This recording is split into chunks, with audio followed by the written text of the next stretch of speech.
Hello and welcome to study 24 HR। तो स्वागत है एक बार फिर से आप सभी का हमारे करंट अफेयर्स के सेशन में, जिसमें हम लोग डिस्कस कर रहे हैं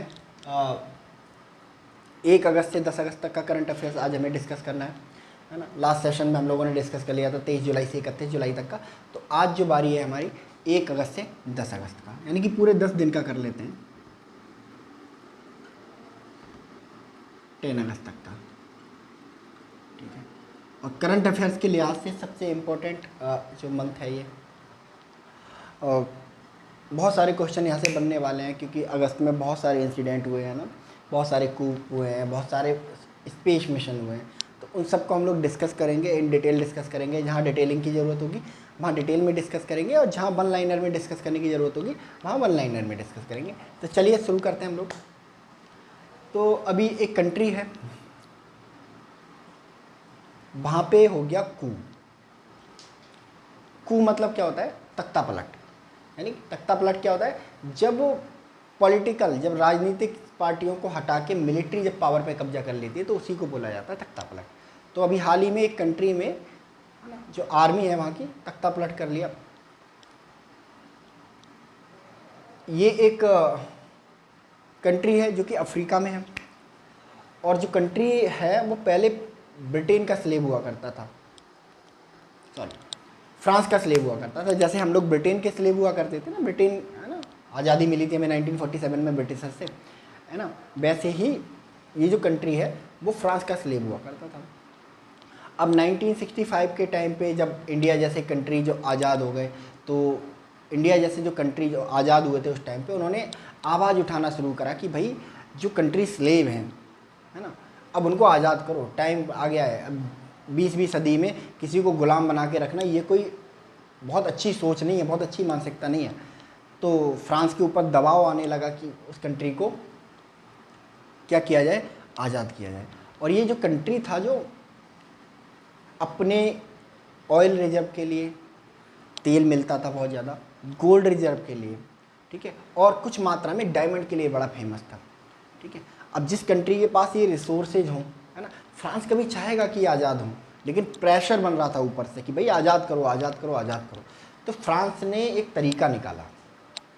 फ्रांस ने तरीका निकाला कि जो वहाँ पे राजनीतिक पार्टियाँ थीं जो प्रोटेस्ट वगैरह करती थी, धरने वगैरह देती थी, उनको बोला कि देखो हम तुम्हें पावर ट्रांसफ़र कर दे रहे हैं, यानी कि हम तुम्हारे देश को आज़ादी दे दे रहे हैं, और तुम्हारे जो लीडर्स हैं उनको डिफरेंट डिफरेंट पोस्ट दे दे रहे हैं। बट कंडीशन ये है कि जो ऑयल माइनिंग है, जो गोल्ड माइनिंग है, जो डायमंड की माइनिंग है, मतलब जो तेल निकालना है, या कोई जो हीरे की खान में से हीरा निकालना है, या सोने की खान में से सोना निकालना है, वो फ्रांस की कंपनियों के पास रहने दो। तो वहाँ की जो पॉलिटिकल लीडरशिप थी वो एग्री कर गई। ठीक है। फ्रांस ने उन्हें प्रलोभन दिया था कि हम बदले में तो पैसे देते रहेंगे, तुम्हारे कंट्री को प्रोटेक्ट करते रहेंगे, तुम्हारे कंट्री में डेवलपमेंट करते रहेंगे। तो वहाँ की लीडरशिप मान गई। अब ये कंट्री आज़ाद तो हो गया 1965 में, ठीक है, बट जो कंट्री है वो गरीब होता गया धीरे धीरे। ठीक है। आप ही सोचो ना कि आप किसी जगह पे नौकरी करते हो ना, आप अपने घर में सैलरी लेके आते हो, और आपके सैलरी डे वाले दिन कोई पर्सन आता है और आपकी सैलरी उठा के ले जाता है, तो आपके पास क्या बचेगा? गरीबी बचेगी, और क्या बचेगा? तो सेम सिनेरियो यहाँ पे था कि देश तो आज़ाद हो गया था, लेकिन जो रिसोर्सेज थे, जो खनिज थे, तेल, हीरा, सोना, ये सब कौन निकाल रहा था? फ्रांस निकाल रहा था। यानी कि जो आज़ादी के बाद भी यहाँ के लोगों को जो वास्तविक जो आर्थिक आज़ादी है वो नहीं मिल पाई थी। ऊपर से क्या था, इस कंट्री में बहुत ज़्यादा करप्शन बढ़ गया, जिसकी वजह से गरीबी बहुत ज़्यादा बढ़ गई। तो हुआ क्या कि यहाँ की आर्मी, है ना, हर देश की आर्मी अपने देश में क्या होती है, सम्मानित होती है। उसने परेशान होकर क्या किया कि इस देश में हाल ही में तख्ता पलट कर दिया। ठीक है। तो ये कौन सा अफ्रीकी देश है जिसमें हाल ही में तख्ता पलट हुआ है? ठीक है।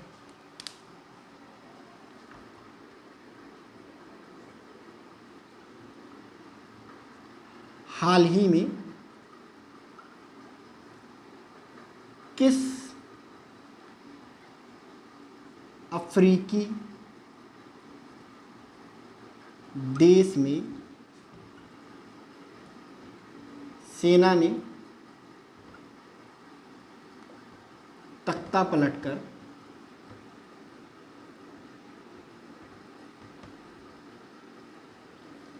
कर सत्ता पर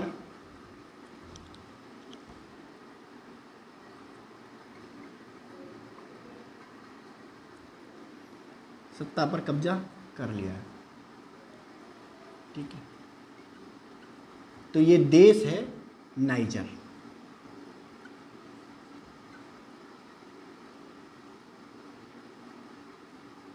ठीक है, नाइजर में तख्ता पलट हुआ है। ठीक है, एक अफ्रीकी देश है, बहुत oil, one of the most important oil producer माना जाता है दुनिया का। वहाँ तख्ता पलट हुआ है। अब तख्ता पलट हो गया, इसके बाद प्रॉब्लम स्टार्ट हुई कि ब्लेम गेम शुरू हुआ। ठीक है, ब्लेम गेम स्टार्ट हुआ रशिया के बीच में और फ्रांस के बीच में। और ये ब्लेम गेम स्टार्ट क्यों हुआ कि जब इस देश में सैन्य तख्ता पलट हुआ ना, तो जो नाइजर के लोग थे वो रशिया का झंडा लेके सड़कों पर घूम रहे थे, नाइजर की सड़कों पर।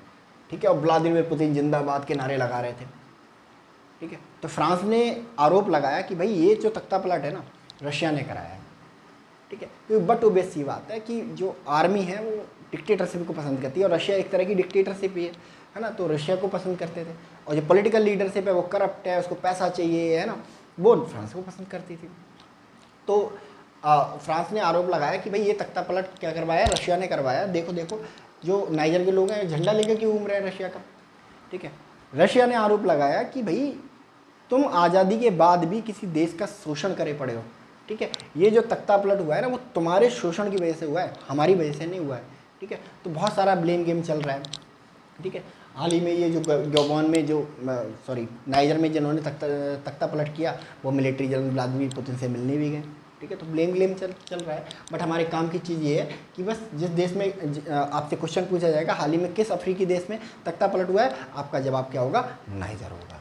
ठीक है, चलिए नेक्स्ट।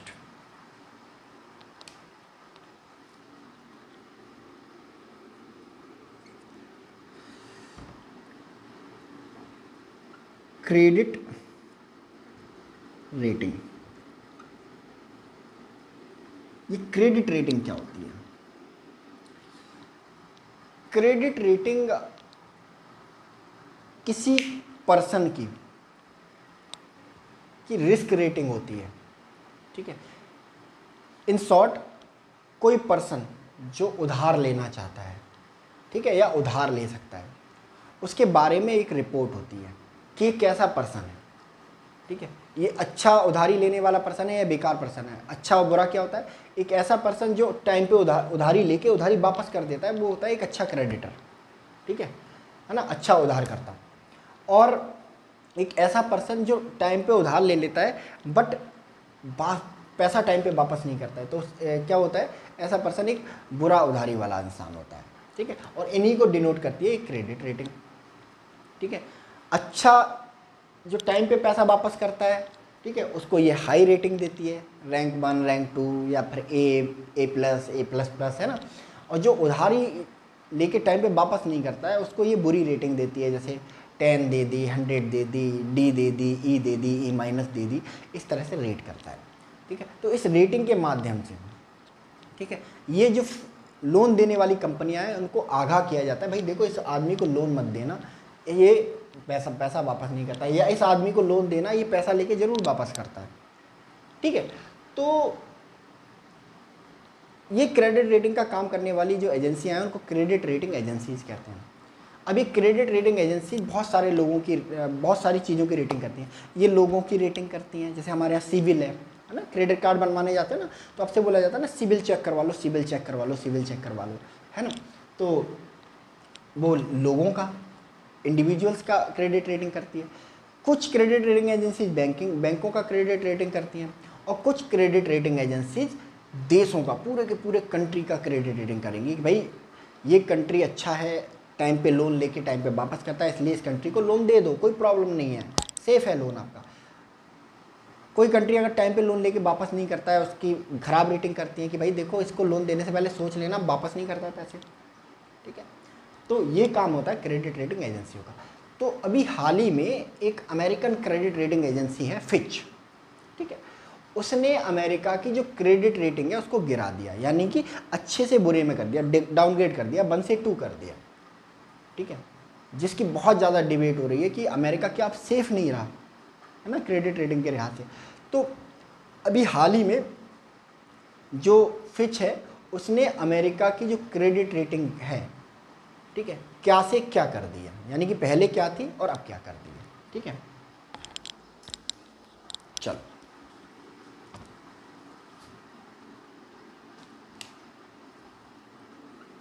हाल ही में फिच क्रेडिट रेटिंग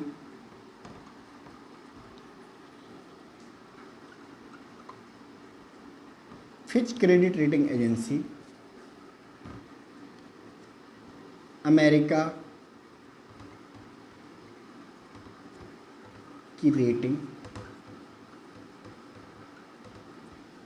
घटाकर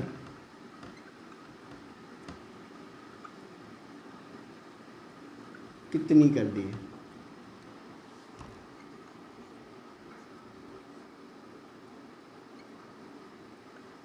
तो अमेरिका की जो क्रेडिट रेटिंग है वो घटाकर कर दी गई है ए प्लस। पहले क्या थी ट्रिपल ए,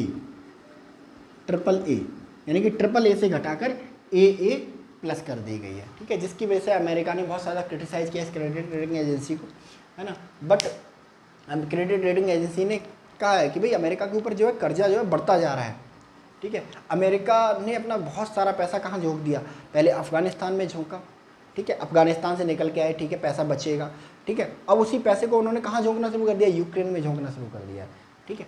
अब मान लो आप किसी पर्सन को उधार देते हो, एक ऐसे पर्सन को उधार देते हो जो जुआ खेलता है, ठीक है, कितने चांसेज हैं आपके पैसे वापस आएंगे, ठीक है। अगर चांसेज हैं तो रिस्क तो है, रिस्क बहुत ज़्यादा है, वो जुए में जीत भी सकता है तो जुए में हार भी सकता है, हारने की कंडीशन में आपका पैसा वापस नहीं आएगा।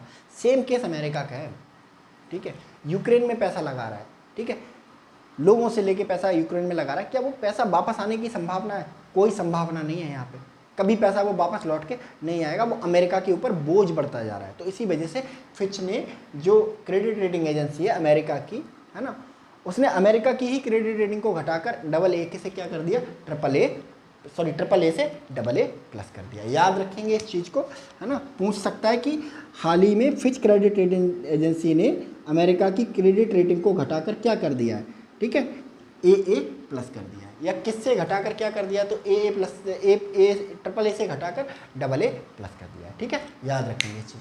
चलिए नेक्स्ट, ठीक है,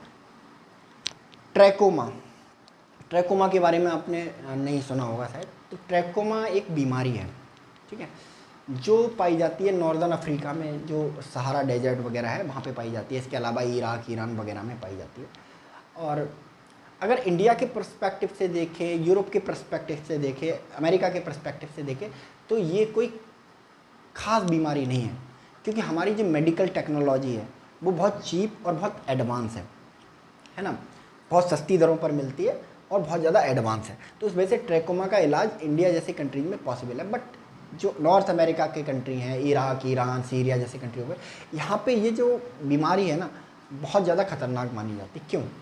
क्योंकि यहाँ पर मेडिकल फैसिलिटीज़ बहुत कम है, और कम है तो एडवांस नहीं है, अगर है भी तो एडवांस नहीं है, और अगर एडवांस भी नहीं है तो बहुत सस्ती रेट पर नहीं मिलती, बहुत महंगी मिलती हैं वो, ठीक है। जिसकी वजह से ट्रैकोमा क्या होता है, जानलेवा हो जाता है। ट्रैकोमा क्या होता है, एक आँखों की बीमारी है, ठीक है, जिससे क्या होता है कि आपकी आँखों पर एक पतली जो है चमड़ी की जो परत है वो चढ़ती जाती है, जिससे आपको क्या होता है धीरे धीरे दिखना बंद हो जाता है, ठीक है।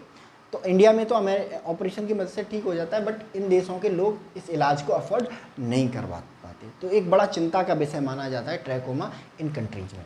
तो अभी हाल ही में एक कंट्री को WHO ने ट्रैकोमा फ्री डिक्लेयर कर दिया। ट्रैकोमा फ्री डिक्लेयर करने का मतलब क्या है कि अब उस कंट्री में कोई भी केस नहीं पाया जाता ट्रैकोमा का, ठीक है। और कैसी कंट्री को ट्रैकोमा फ्री घोषित किया जाता है, ऐसा कंट्री जिसमें पिछले 4 सालों से कोई बीमारी नहीं पाई जाती है, उस बीमारी से फ्री डिक्लेयर कर देता है WHO, ठीक है। तो 4 सालों से ट्रैकोमा का कोई केस नहीं पाया गया इस कंट्री में, इस वजह से इस कंट्री को ट्रैकोमा फ्री डिक्लेयर कर दिया है। कौन सा कंट्री है जिसको ट्रैकोमा फ्री डिक्लेयर किया है? ठीक है,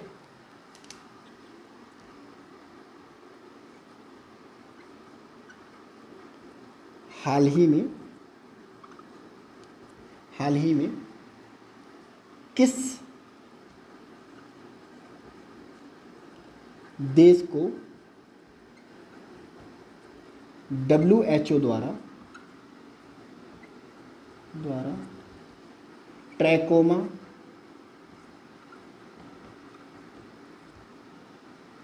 मुक्त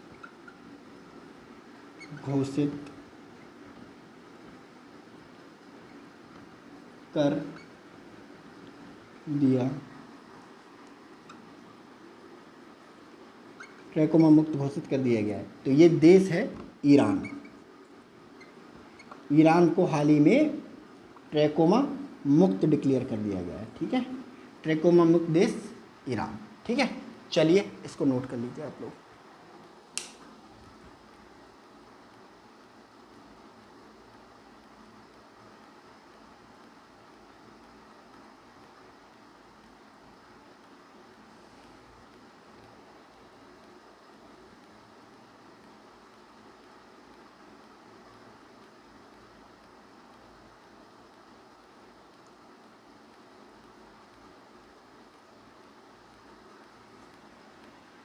चलो next,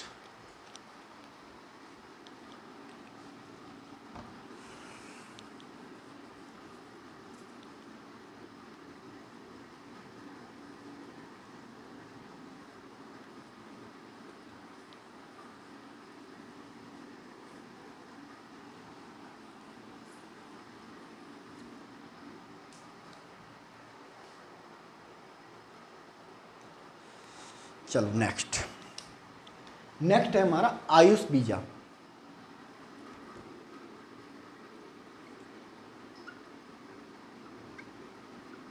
Ayush visa, Ayush visa क्या है? ठीक है, वीजा के बारे में आपने सबने सुना होगा, वीजा क्या होता है। तो वीजा किसी कंट्री में जाने के लिए लगता है ना। और अगर कोर डेफिनेशन की बात करें तो वीजा एक ऐसी परमिशन है जो एक कंट्री किसी दूसरे कंट्री के सिटीजन को, है ना, एक कंट्री किसी दूसरे कंट्री के नागरिक को देती है कि आप हमारे देश में आ सकते हैं। ठीक है, जैसे आपने सुना होगा कि वीज़ा एक्सेप्ट हो गया, वीज़ा मिल गया या वीज़ा नहीं मिला। ठीक है, वीज़ा मिलने का मतलब है परमिशन मिलना। वीज़ा कोई स्पेशल चीज़ नहीं होती, परमिशन होती है कि भाई आप हमारे कंट्री में आ सकते हो। वीज़ा नहीं मिलने का मतलब क्या होता है? परमिशन नहीं मिली कि भाई आप हमारे कंट्री में नहीं आ सकते हो। ठीक है, तो वीज़ा एक डॉक्यूमेंट होता है जो एक कंट्री किसी दूसरे कंट्री के नागरिक को देता है अपने देश में आने की अनुमति देने के लिए, है ना। अब आयुष वीज़ा, आयुष वीज़ा अभी लॉन्च किया गया है हमारे गृह मंत्रालय के द्वारा, और ये ऐसे लोगों को दिया जाएगा, ऐसे लोगों को इशू किया जाएगा जो आयुर्वेद योगा की मदद से, आयुष किसको बोलते हैं? आयुर्वेद योगा वगैरह जो हमारी इंडियन मेडिकल साइंस है, इंडियन मेडिकल साइंस पर भरोसा करते हैं और उसके इंडियन मेडिकल साइंस के थ्रू ट्रीटमेंट के लिए भारत आना चाहते हैं। ठीक है, तो ऐसे लोगों के लिए फास्ट फॉरवर्ड वीज़ा है ना, ताकि बीमार लोगों को वेट नहीं कराना चाहिए, है ना। बीमार लोग वीज़ा के लिए वेट करेंगे तो प्रॉब्लम हो सकती है। तो ऐसे ही लोगों के लिए एक फास्ट फॉरवर्ड वीज़ा सुविधा जो है लागू की गई है, जिसको कहा गया है आयुष वीज़ा। किसके द्वारा लागू की गई है? ये लागू की गई है गृह मंत्रालय के द्वारा। याद रखना, ये क्वेश्चन बनेगा, अगर किसी क्वेश्चन में बनेगा तो यही क्वेश्चन बनेगा कि भाई किस मंत्रालय ने इशू किया है। बहुत सारे लोग जो है लेजेंड लोग वो मार के आएंगे फॉरेन मिनिस्ट्री ने, है ना, फॉरेन मिनिस्ट्री ने लागू किया है इस वीज़ा को। जी नहीं, गृह मंत्रालय ने। अब वीज़ा क्या होता है? गृह मंत्रालय ही देता है। जो फॉरेन मिनिस्ट्री विदेश मंत्रालय होता है वो एक क्या होता है? डाकिया होता है, जो गृह मंत्रालय द्वारा इशू किए गए वीज़ा को आप तक पहुंचाता है। ठीक है, तो गृह मंत्रालय वीज़ा देता है, विदेश मंत्रालय वीज़ा नहीं देता है। ठीक है,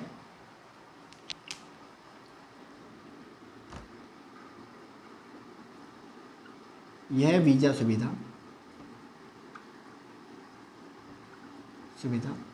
हाल ही में भारत के गृह मंत्रालय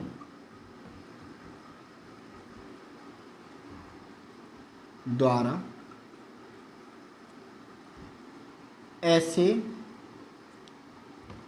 विदेशियों के लिए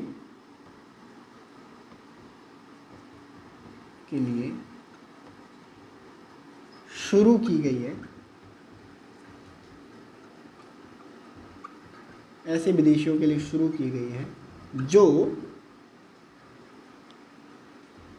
भारतीय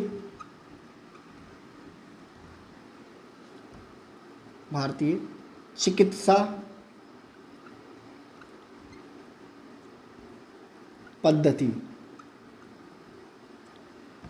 जिसमें क्या आता है, आयुर्वेद, योग के माध्यम से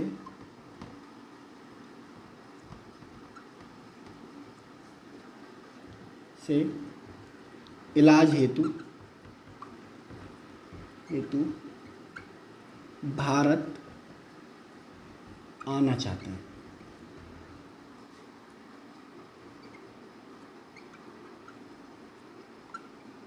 ठीक है, याद रखेंगे आयुष वीजा। ठीक है, और किसने शुरू किया है, भारत के गृह मंत्रालय। ठीक है, दो चीजें आप इसमें याद रखेंगे।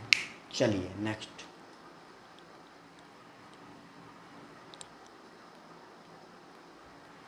ठीक है, इंडिया ने लगाई है अभी एंटी डंपिंग ड्यूटी, है ना, कुछ कंट्रीज पर। ठीक है, तो ये डंपिंग क्या होती है, एंटी डंपिंग क्या होती है। डंपिंग, है ना, डंपिंग मतलब क्या होता है कि डंप कर देना, बहुत ज़्यादा, मतलब कचरा वगैरह डाला जाता है ना, डंपिंग ग्राउंड बोला जाता है उसको, है ना। तो डंपिंग का मतलब होता है कि जब कोई कंट्री अपने देश में सस्ते प्रोडक्ट बना के किसी दूसरे देश की मार्केट में बहुत कम कीमत पर, ठीक है, सप्लाई करता है, बहुत कम कीमत पर और बहुत ज़्यादा मात्रा में सप्लाई करता है, तो इसको बोला जाता है डंपिंग। अब ये डंपिंग होती क्यों है, कोई क्यों सस्ते प्रोडक्ट बनाएगा, क्यों कोई कंट्री किसी दूसरे कंट्री में अपने सस्ते प्रोडक्ट बेचने जाएगा, फ़ायदा क्या होगा। फ़ायदा क्या होता है इससे, फ़ायदा होता है इससे दूरगामी, लॉन्ग रन वाला। मान लो कि दो दुकानें हैं आपके पड़ोस में, है ना, और आप दोनों चिप्स बेचते हो, चिप्स कुरकुरे।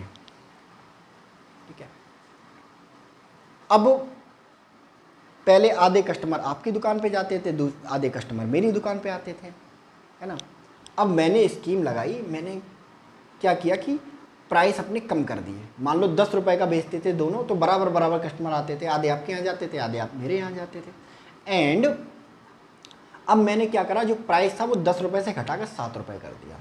क्या इम्पैक्ट होगा, बहुत सारे कस्टमर, बहुत सारे नहीं, सारे कस्टमर आपकी दुकान को छोड़ के किसकी दुकान पे आने लगेंगे, मेरी दुकान पे आने लगेंगे, है ना।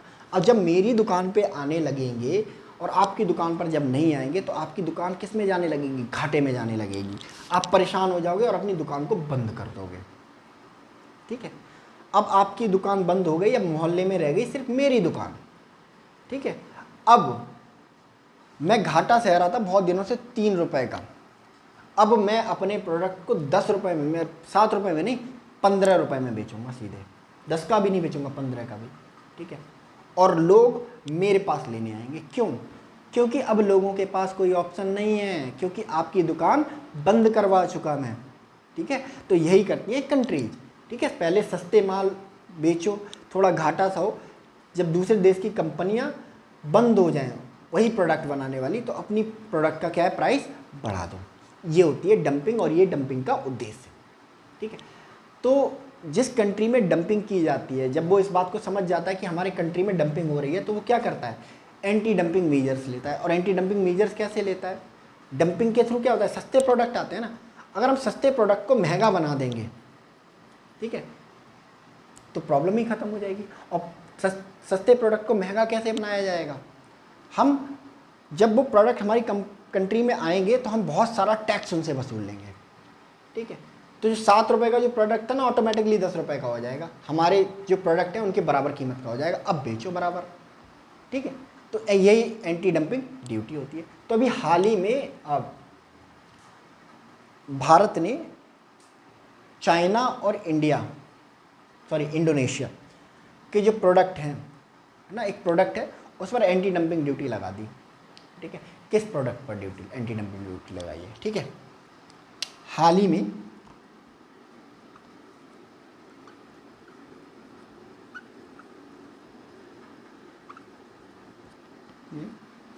भारत ने चीन, इंडोनेशिया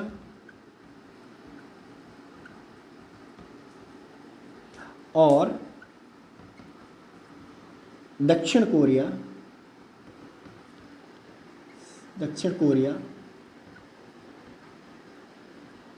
से आने वाले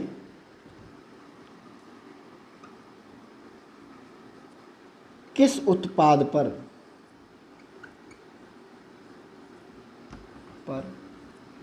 एंटी डंपिंग ड्यूटी मतलब टैक्स कर होता है, ठीक है, ड्यूटी लगाई है?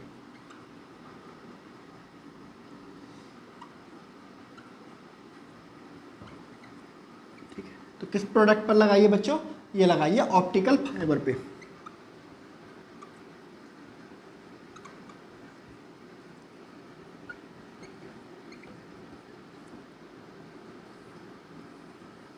ऑप्टिकल फाइबर पर ये एंटी डंपिंग ड्यूटी लगाएगी। ऑप्टिकल फाइबर क्या होता है? ऑप्टिकल फाइबर वही जो हमारे टावर वगैरह में ना कनेक्शन करने के लिए, यानी कि कुल मिला के जो कम्युनिकेशन लाइंस हैं, है ना, जितनी संचार की लाइनें हैं उनमें जो लगाया जाता है वो ऑप्टिकल फाइबर लगाया जाता है। क्यों लगाया जाता है? ताकि जो डाटा लॉस ना हो, ट्रांजेक्शन लॉस ना हो। ठीक है, इसलिए ऑप्टिकल फाइबर, है ना। अब इंडिया में बहुत तेज़ी से जो कम्युनिकेशन है वो बढ़ता जा रहा है ना, तो ये कंट्रीज़ क्या कर रहे हैं? सस्ते ऑप्टिकल फाइबर बेच रहे हैं। ठीक है, जिसकी वजह से जो हमारी made in India optical fibre company है उनको बहुत नुकसान हो रहा है, वो बंद हो रही हैं। तो इंडिया का प्लान ये है कि भाई कम्युनिकेशन लाइन हमारे यहाँ बिछ रही हैं, कम्युनिकेशन हमारे यहाँ डेवलप हो रहा है, तो कम्युनिकेशन हमारे यहाँ डेवलप हो रहा है तो जो हमारी कंपनियाँ हैं उनको प्रॉफिट होना चाहिए ना। ठीक है, तो इसी प्रॉफिट को रिटेन करने के लिए भारत ने चाइना, इंडोनेशिया, साउथ कोरिया से आने वाले ऑप्टिकल फाइबर पर क्या लगा दिए? एंटी डंपिंग ड्यूटी लगा दी है। ठीक है, चलिए नेक्स्ट।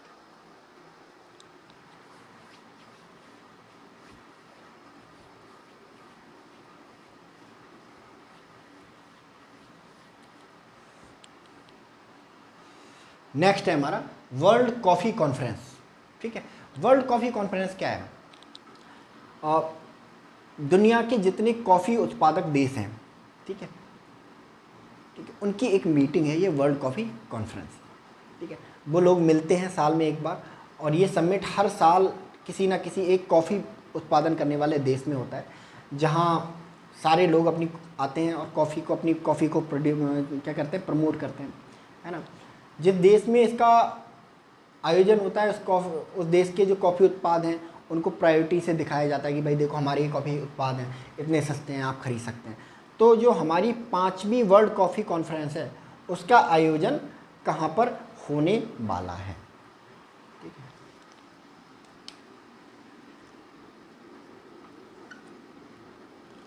फिफ्थ विश्व कॉफ़ी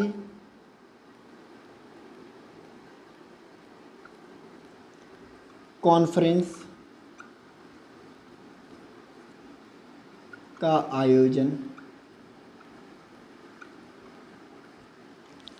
किस देश में होने वाला है? ठीक है, तो ये देश है, ओबियस सी बात है भारत में हो रहा होगा, तो तभी डिस्कस कर रहे हैं। भारत में किस जगह होने वाला है? भारत के बेंगलोर में होने वाला है। कब से? 25 सितंबर से। याद रखेंगे, पूछा जा सकता है। ठीक है, तो 5वां विश्व कॉफ़ी कॉन्फ्रेंस कहाँ होने वाला है? बेंगलोर में होने वाला है 25 सितंबर से, भारत में। कौन सा समिट है ये? विश्व कॉफ़ी कॉन्फ्रेंस का 5वां। याद रखेंगे इस चीज़ को। ठीक है, चलिए नोट कर लो सर।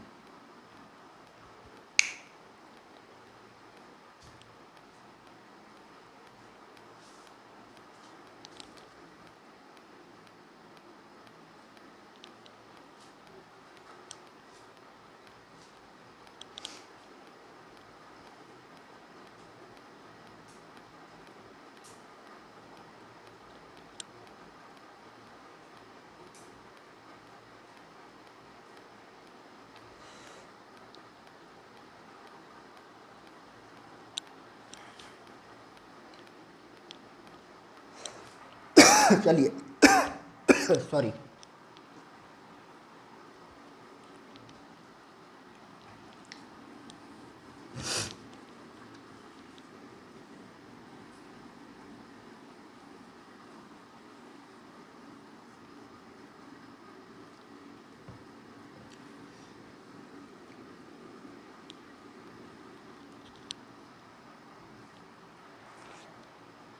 ठीक है, एटीएम कार्ड। एटीएम कार्ड के बारे में आप सब लोगों ने सुना होगा।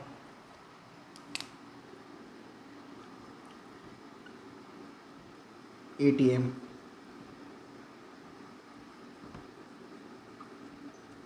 ठीक है, एटीएम कार्ड के बारे में आप सब ने सुना होगा, है ना।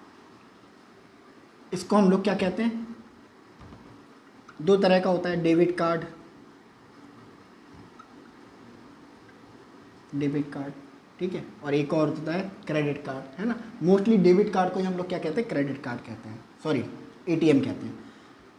तो ये जो डेबिट कार्ड होता है ये बना होता है किसका, प्लास्टिक का।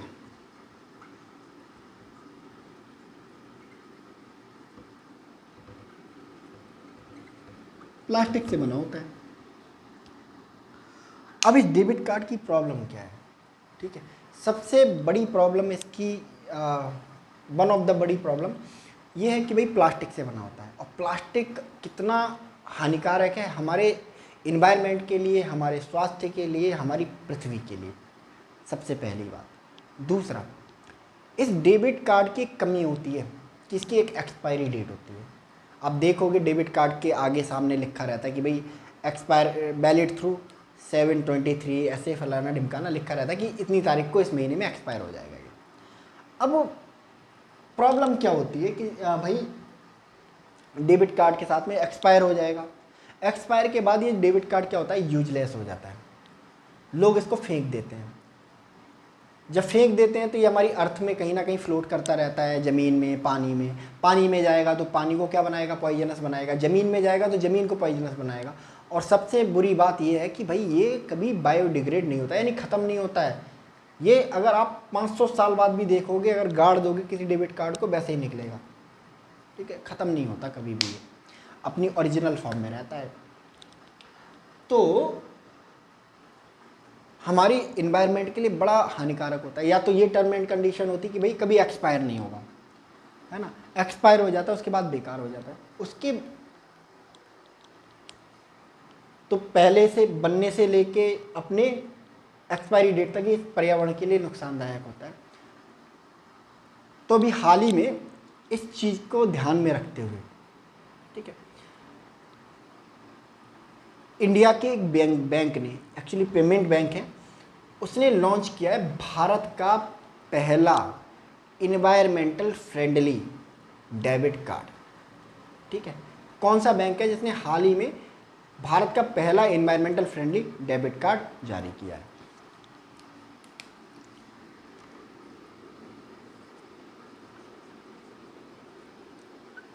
हाल ही में किस बैंक ने भारत का पहला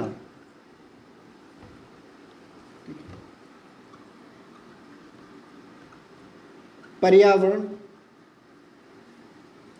फ्रेंडली डेबिट कार्ड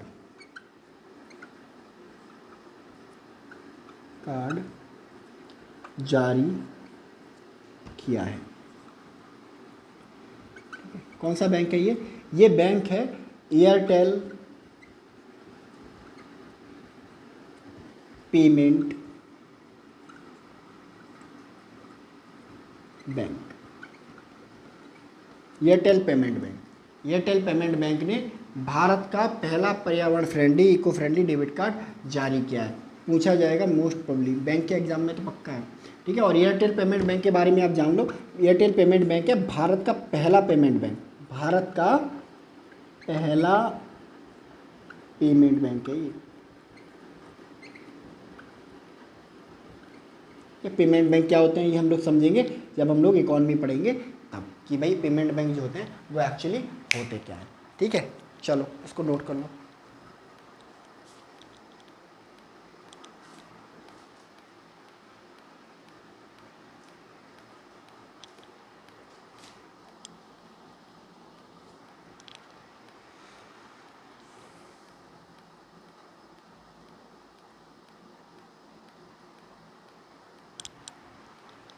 ठीक है, चलो फिलहाल तो इस सेशन में इतना ही रखते हैं, हम इसका पार्ट 2 लेके आएंगे इस करंट अफेयर्स का, है ना। उस पार्ट 2 में हम लोग इसको आगे का जो करंट अफेयर्स है 1 से लेकर 10 अगस्त तक का, है ना, वो डिस्कस करेंगे। थोड़ा बड़ा है ये, है ना।